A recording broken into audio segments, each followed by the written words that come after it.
الحمدللہ والصلاة والسلام علی من لا نبی بعدہ اعوذ باللہ من الشیطان الرجیم بسم اللہ الرحمن الرحیم بحمدہ تعالی۔ ہمارا درس قرآن سورہ بقرہ کے حوالے سے جاری و ساری ہے۔ ہمارا تذکرہ حضرت موسیٰ علیہ السلام اور ان کے حواریوں کے حوالے سے جاری ہے۔ حواری کہتے ہیں امت کو یا ان کے کلمہ پڑھنے والوں کو یا ان کے اصحاب کہہ لیں۔ تو جب یہ واقعہ ہوا، گائے ذبح ہوئی اور اس کا گوشت مارا گیا اور وہ زندہ ہو گئی، یہاں پر ایک نقطہ میں پچھلی آیت کے ضمن میں بیان کرتا چلوں کہ یہاں پر ایک بات یہ ہے علماء کے ہاں، وہ یہ کہتے ہیں کہ آپ یہ بتائیے کہ وہ جو گوشت مارا گیا تھا اس مردے کو، وہ گائے کے کس جسم کے حصے کا تھا؟ یہ ایک سوال ابھارا ہے مفسرین نے۔ چونکہ میں اس موضوع کو پہلے چھیڑ چکا ہوں کہ آپ کو یاد ہوگا کہ پچھلے دروس کے اندر جہاں پر میں نے مولانا بجلی گھر صاحب رحمۃ اللہ تعالیٰ علیہ کے اس سوال کو اور اس بحث کو چھیڑا تھا، تو یہ بھی وہی سوال ہے کہ جب یہاں پر اہل علم سوال کرتے ہیں کہ آپ یہ بتائیں کہ جسم کے کون سے حصے کا تھا، تو ہم یہ جواب دیتے ہیں کہ ایک تحقیق کے مطابق وہ اس گائے کی ران جو ہوتی ہے اس کا گوشت۔ ایک تحقیق کے مطابق آپ نے دیکھا ہوگا گائے یا بیل ہو تو اس کے گردن سے تھوڑا سا پیچھے یہ جو جوڑ ہوتا ہے، ابری ہوئی ایک ہڈی ہوتی ہے، اس کے اندر چربی ہوتی ہے۔ یہ دو شانوں کے درمیان ابھرا ہوا ایک گوشت کا ٹکڑا ہوتا ہے، ایک ہڈی باہر کو نکلی ہوتی ہے، تو اس گوشت کا ٹکڑا تھا۔ کچھ محققین کہتے ہیں نہیں، یہ دم جو جسم کے ساتھ جڑی ہوتی ہے گائے کی، تو یہ جو جوڑ ہوتا ہے یہاں پر ایک گوشت کا خاص ٹکڑا ہوتا ہے، وہ ٹکڑا تھا، وہ مارا گیا۔ کچھ کہتے ہیں نہیں، یہ جو گائے کا جو گھٹنا ہوتا ہے، جو گھٹنے کا جوڑ ہوتا ہے، اس کی ہڈی ماری۔ المختصر یہاں پر مفسرین کہتے ہیں چونکہ اس بحث میں پڑھنے کا فائدہ نہیں ہے، وقت ضائع ہوتا ہے، لہٰذا اس پر بحث نہ کریں کہ وہ جسم کی کون سی ہڈی کا گوشت تھا، الغرض وہ گوشت تھا۔ اچھا، جب یہ سارا واقعہ ہو گیا، وہ مردہ اٹھ کھڑا ہوا، زندہ ہو گیا اللہ کے فضل سے اور پیارے موسیٰ کے معجزے سے، اور اس نے بتا دیا کہ مجھے تو بھتیجے نے مارا ہے، اور وہ پھر فوت ہو گیا۔ تو یہاں پر وہ جو بھتیجا تھا اس نے انکار کر دیا، معاذ اللہ۔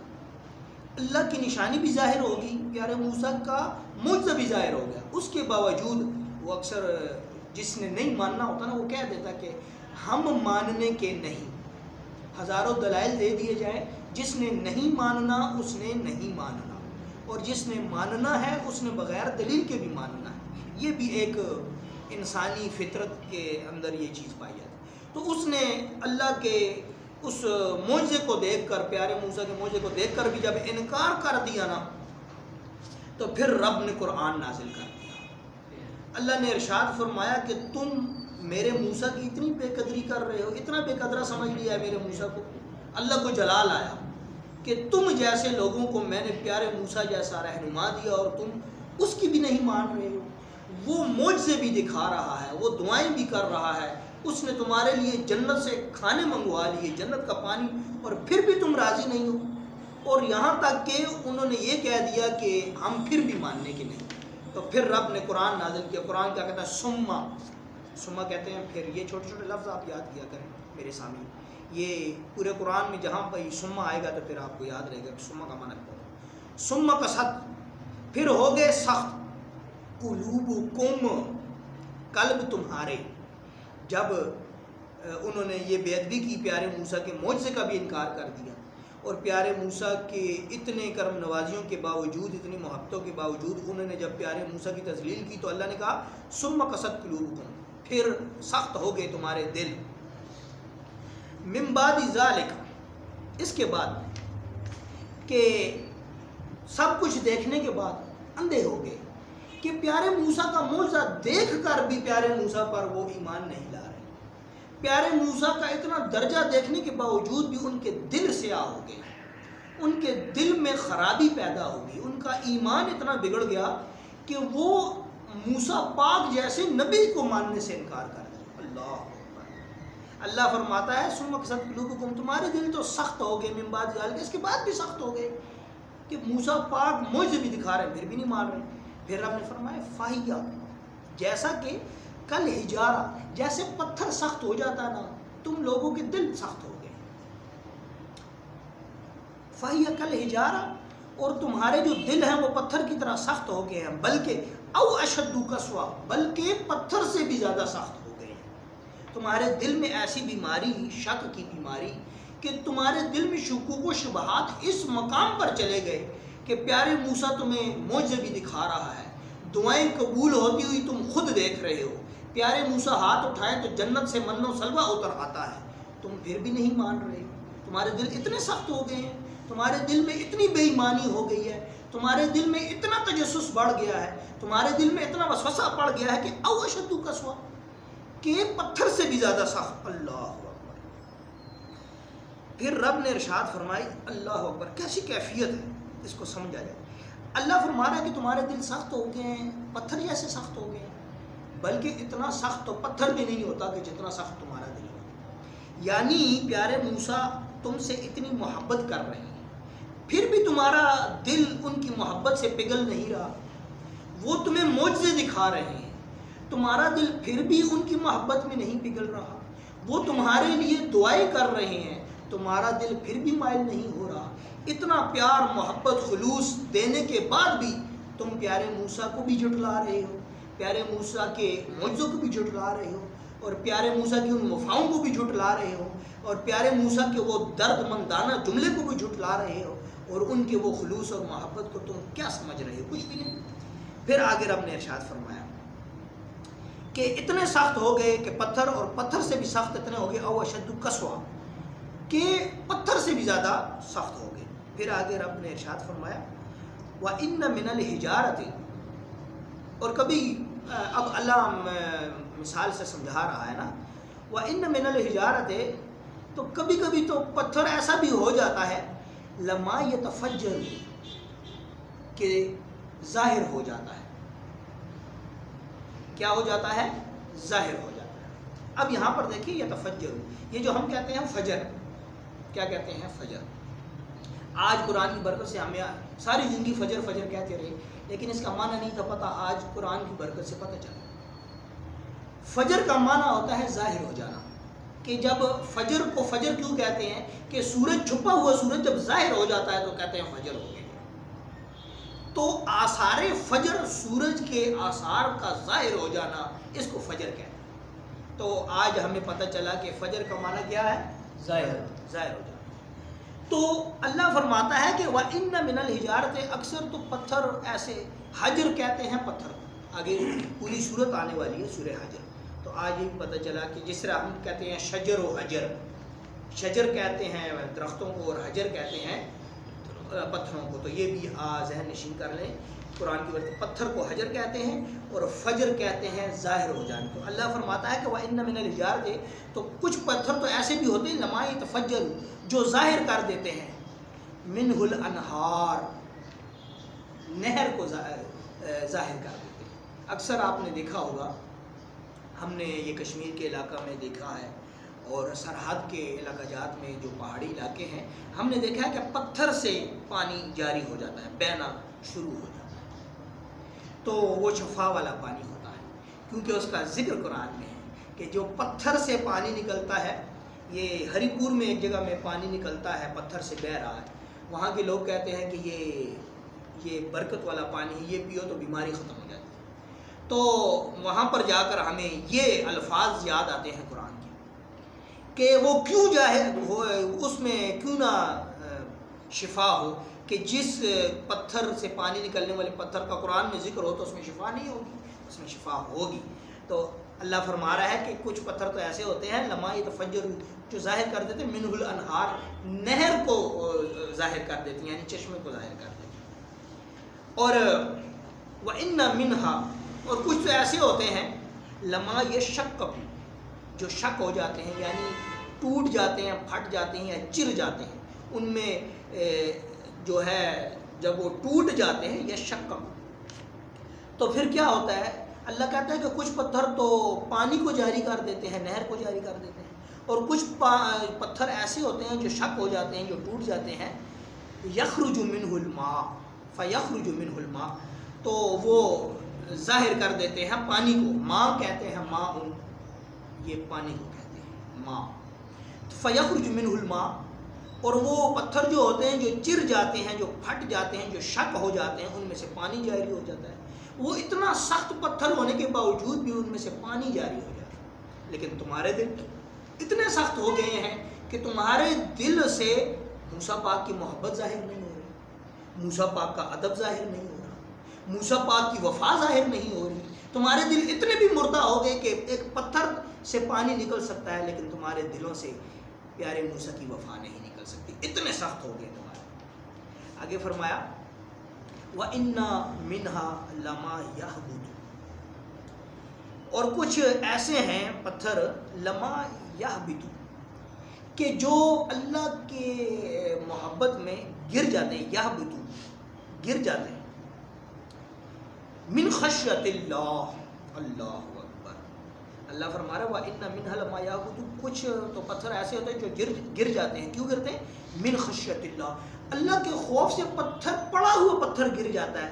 آپ نے اکثر دیکھا ہوگا، ہم بھی جب سیر وغیرہ کے لیے جاتے ہیں تو آگے سے پتہ چلتا ہے کہ روڈ بند ہوئی ہے، تو پوچھتے ہیں کہ روڈ کیوں بند ہوئی، تو وہ کہتے ہیں کہ وہ پہاڑ کے جو پتھر تھے اوپر سے وہ گر کر نیچے روڈ پر آ گئے، روڈ بند ہو گیا۔ اس کو کیا کہتے ہیں؟ لینڈ سلائڈنگ، لینڈ سلائڈنگ، ہاں اس کو لینڈ سلائڈنگ کہتے ہیں۔ تو ہم اس کو کیا کہتے ہیں؟ جب ہم دیکھتے ہیں کہ روڈ بند ہے تو وہ کہتے ہیں کہ اس طرح ہوا ہے، لیکن ہم وہاں پر کیا کہتے ہیں؟ ہم اپنے دل میں کہتے ہیں وَإِنَّ، ہم وہاں پر دل میں کیا کہتے ہیں؟ وَإِنَّ مِنْهَا لَمَا يَهْبُطُ مِنْ خَشْيَةِ اللَّهِ، ہم یہ نہیں کہتے کہ لینڈ سلائڈنگ ہوئی ہے، ہم یہ کہتے ہیں کہ وَإِنَّ مِنْهَا لَمَا يَهْبُطُ مِنْ خَشْيَةِ اللَّهِ، کہ یہ خشیت الہی سے یہ جو پہاڑ تھے یہ لرز گئے اور اللہ کے ڈر سے یہ پتھر نیچے گر گئے، یہبطو گر گئے۔ تو من خشیت اللہ، اللہ کے ڈر سے۔ آگے رب کہہ رہا ہے وَمَا اللَّهُ بِغَافِلٍ، اللہ فرما رہا ہے کہ میں نہیں ہوں غافل، کس سے؟ اللہ کہتا ہے میں غافل نہیں ہوتا، کس چیز سے؟ اما تعملون، جو کرتوت تم کرتے ہو۔ اب یہاں پر اما تعملون سے مراد یہ ہے کہ اگر لفظی ترجمہ کیا جائے تو یہ بنتا ہے اما تعملون، کہ جو تم عمل کرتے ہو، لیکن میں نے یہاں پر ترجمہ کیا کہ جو تم کرتوت کرتے ہو۔ تو یہاں پر کسی کے ذہن میں یہ شک نہ پڑ جائے کہ استاد محترم یہ جو قرآن کا ترجمہ کر رہے ہیں اس میں الفاظ سخت استعمال کر رہے ہیں۔ معنی تو یہ بنتا ہے اما تعملون، وہ جو تم عمل کرتے ہو، لیکن کرتوت کا لفظ اردو زبان میں اور ہمارے خطہ پٹوہار میں کرتوت کا لفظ اچھا نہیں گردانا جاتا۔ تو یہ میں آپ کو بتاتا چلوں کہ یہ ترجمہ بھی میں اپنی طرف سے نہیں کر رہا، متعدد مفسرین نے بھی یہاں پر اما تعملون کا جو معنی کیا ہے وہ یہ نہیں کیا جو تم عمل کرتے ہو، بلکہ انہوں نے بھی سخت الفاظ استعمال کیے، کیونکہ اس آیت میں اللہ بھی سخت الفاظ استعمال کر رہا ہے موسیٰ پاک کے حواریوں کے لیے، موسیٰ پاک کی امت کے لیے۔ تو جو ترجمہ کرنے والے ہیں انہوں نے بھی الفاظ یہاں پر ترجمے بھی کیفیت سخت ہے۔ اما تعملون، اللہ نہیں ہے غافل، وہ جو تم کرتوت کر رہے ہو، تو یہ بھی ظاہر کرنا چاہیے۔ تو اب اس کا پس منظر دیکھیں، اللہ پاک قرآن ذیشان میں فرما رہا ہے کہ تمہارے دل تو پتھر سے بھی زیادہ سخت ہو گئے، او اشد قسوہ، کہ تمہارے دل تو پتھر سے بھی زیادہ سخت ہو گئے۔ اب اس بات پر اللہ نے دلیل دی کہ پتھر کتنا سخت ہوتا ہے، لیکن وہ بھی نرم ہو جاتا ہے اللہ کی قدرت سے جب وہ اللہ کا ذکر کرتا ہے۔ پتھر بھی اللہ کا ذکر جب کرتا ہے تو اللہ کا فضل اس پتھر پر ہوتا ہے کہ اللہ اس پتھر کا ذکر جب قبول کر لیتا ہے تو اس سے پانی کو جاری کرتا ہے۔ اللہ اکبر، اللہ۔ تو اللہ فرما رہا ہے کہ تمہارے دلوں سے تو وہ پتھر اچھے ہیں جو اللہ کا ذکر کرتے ہیں اور شفا والے پانی جاری کرتے ہیں، تم سے تو وہ پتھر اچھے ہیں جو اللہ کا ذکر کرتے ہیں، جب خشیت ان پر طاری ہوتی ہے تو وہ جب لرزتے ہیں تو وہ گر جاتے ہیں، پہاڑ کے اوپر پڑے ہوتے ہیں نیچے گر جاتے ہیں، لیکن تمہارے دل میں کوئی اثر نہیں پڑ رہا۔ وہ اثر کیوں نہیں پڑ رہا؟ کاش اگر یہ پیارے موسیٰ کی بات مان لیتے، اگر ان کے دل میں بھی ذکر الہی ہوتا، یہ بھی ذکر قلبی کا اہتمام کرتے تو ان کے دل او اشد قسوہ کی طرح سخت نہ ہو جاتے.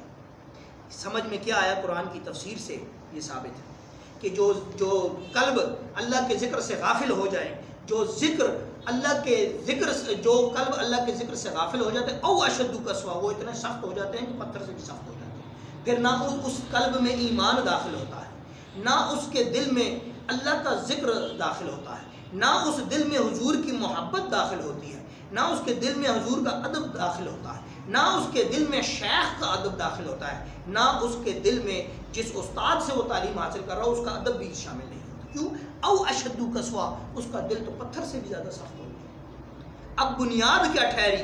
جو قرآن کی نص سے پتہ چل رہا ہے کہ ذکر سے غفلت، جو دل اللہ سے غافل ہو جائے، جو زبانیں اللہ کے ذکر سے غافل ہو جائیں، پھر وہ او اشد قسوہ، وہ تو سخت ہو جاتے ہیں. پھر نہ اس پر ایمان کا اثر ہوتا ہے، نہ اسلام کا اثر ہوتا ہے، نہ محبت کا اثر ہوتا ہے، نہ ادب کا اثر ہوتا ہے، نہ اخلاقیات کا اثر ہوتا ہے، نہ اس پر کسی احساسات کا اثر ہوتا ہے. بس پھر وہ دل ویران ہو جاتا ہے.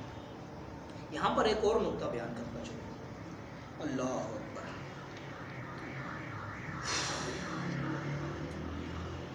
فرماتے ہیں مفسرین، فرماتے ہیں کہ اب یہ جو پتھر ہے نا، پتھر، اس سے مراد دل ہے.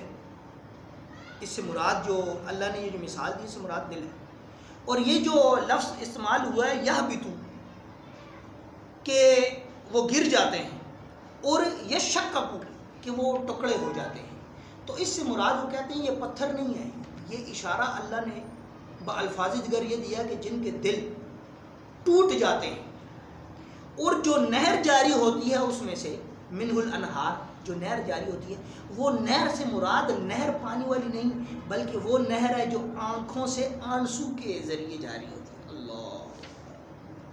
اہل علم قرآن کے ہر لفظ کو کس انداز سے دیکھتے ہیں. اہل علم، مفسرین، علماء قرآن کے ایک ایک لفظ سے کیسی کیسی تشبیہات ظاہر کرتے ہیں. علماء فرماتے ہیں یہ پتھر ٹوٹے ہوئے پتھر کی بات نہیں، یہ ٹوٹے ہوئے دل کی بات ہے. اور یہ جو نہر جاری ہوئی ہے، نہر کوئی پانی والی نہر نہیں، یہ آنسو والی نہر ہے. کہ جو دل ٹوٹ جائیں تو پھر کیا ہو، وہ خاص ہو جاتے ہیں.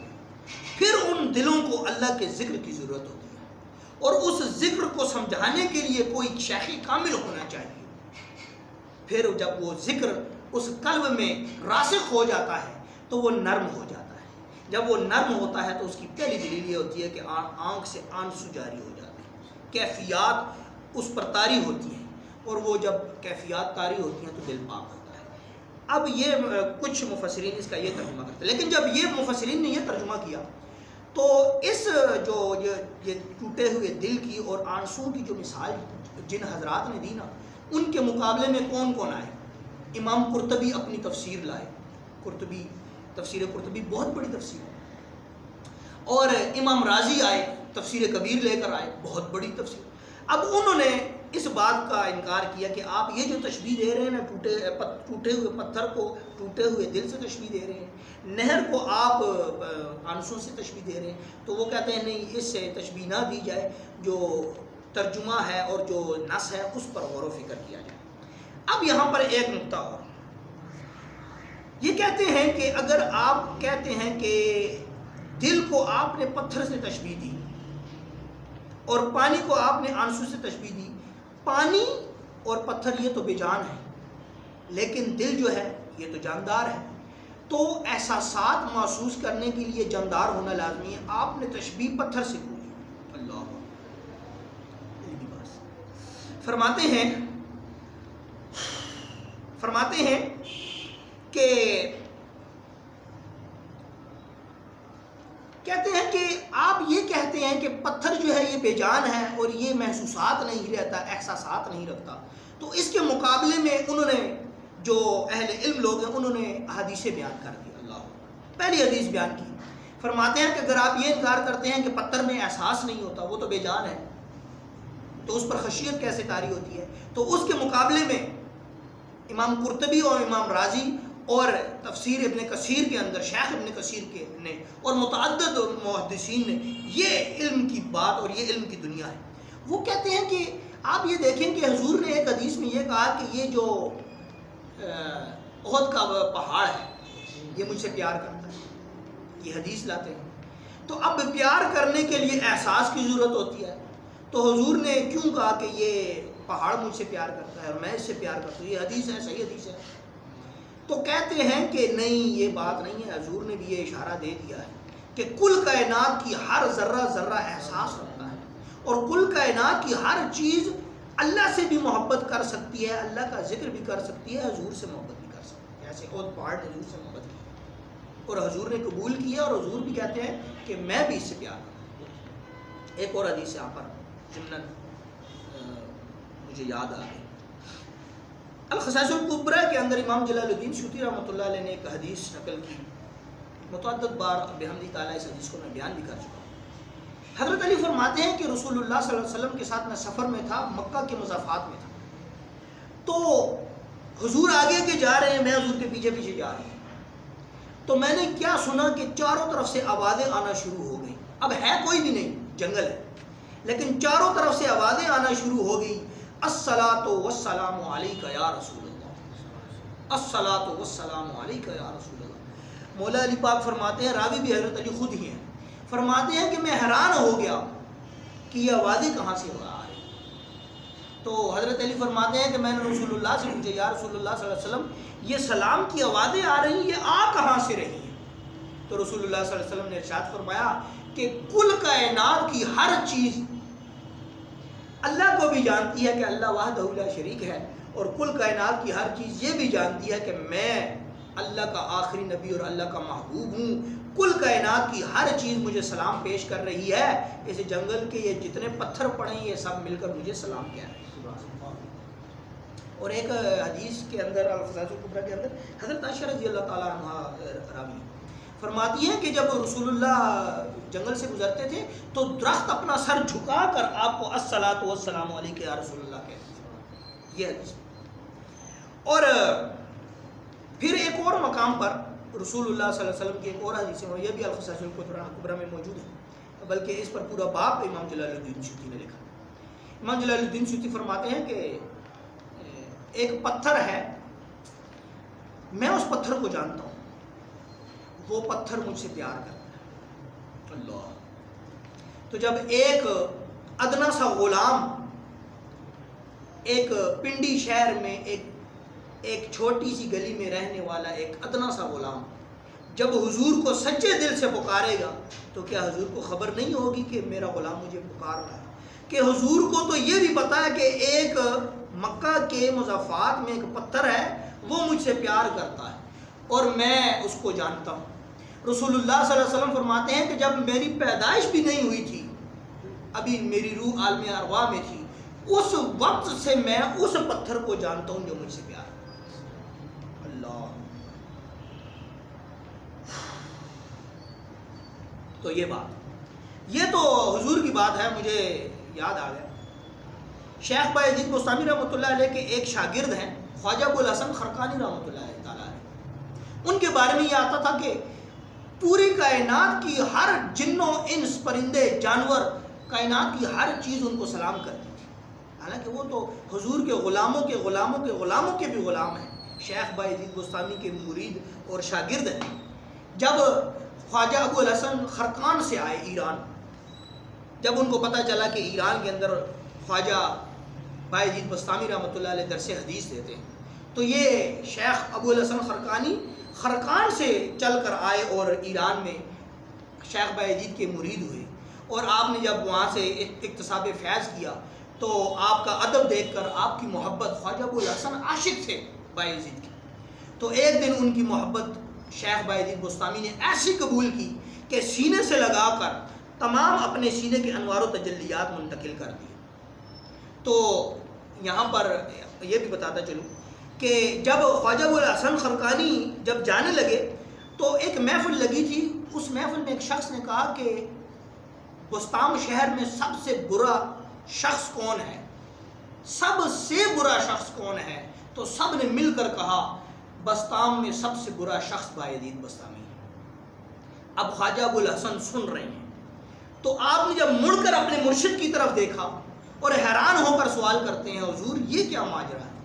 تو فرماتے ہیں کہ اے میرے پیارے شاگرد خفا نہ ہونا، یہ سب مجھے جسم کی آنکھ سے دیکھتے ہیں اور ان کے دل مردہ ہیں، اس لیے ان کو سب سے برا میں نظر آ رہا ہوں، اور تو نے مجھے محبت کی نگاہ سے دیکھا، ادب کی نگاہ سے دیکھا، تجھے کل کائنات میں سب سے اچھا میں لگا، نہ اس کا کوئی قصور ہے نہ تیرا کوئی کمال ہے، یہ بات تو ساری ادب کی ہے، تو نے ادب کیا تو یہ نور مل گیا، یہ مجھے گالیاں دے رہے ہیں، ان کو لعنت مل جائے گی، میرا کیا جاتا ہے۔ بھائی عزیز فرماتے ہیں اصل مقام تو میرا وہ ہے کہ جو اللہ کے بارگاہ میں ہے اور جو رسول اللہ کی بارگاہ میں ہے۔ شیخ باعزید بستامی رحمۃ اللہ علیہ نے ایسی پرورش کیا۔ تو جب یہ خواجہ ابوالحسن خرقانی جب اپنے خرقان شہر میں واپس گئے تو ان کے بارے میں شیخ بو علی جو تصوف کی اصطلاح دنیا میں بہت بڑے شیخ گزرے ہیں، وہ فرماتے ہیں کہ جب ان کو یہ خبر ملی کہ خواجہ ابوالحسن جو بایزید کے شاگرد ہیں اللہ ان سے اتنا راضی ہے اور بایزید نے ان کو اللہ کا ایسا نور دے دیا کہ کائنات کی ہر چیز ان کا ادب کر رہی ہے، تو شیخ بو علی چونکہ طالب علم تھے، تجسس ہوا، دیکھنے کے لیے آئے، جب دیکھا تو خواجہ ابوالحسن خرقانی شیر پر اپنی لکڑیوں کا گھٹا رکھ کر اور اپنے کندھے پر اژدہا لٹکائے ہوئے جنگل سے آ رہے تھے۔ تو شیخ بو علی جب دیکھا تو کہنے لگے کہ حضور یہ کیا بات ہے کہ آپ لکڑیاں شیر پر لاد کر لا رہے ہیں اور کندھے پر آپ نے اژدہا لٹکایا ہوا ہے؟ تو خواجہ ابوالحسن خرقانی فرمانے لگے کہ بایزید نے مجھے وہ نور عطا کر دیا کہ اب یہ کل کائنات کا ہر جن و انس، پرندے، جانور سب میرا احترام کرتے ہیں۔ تو یہ حضور کی محبت کا مقام ہے اور یہ اللہ کا فضل ہے اور یہ رسول اللہ کی محبت کا اثر ہے۔ دعا ہے رب ذوالجلال عمل خالص کی توفیق عطا فرمائے، وما توفیقی الا باللہ۔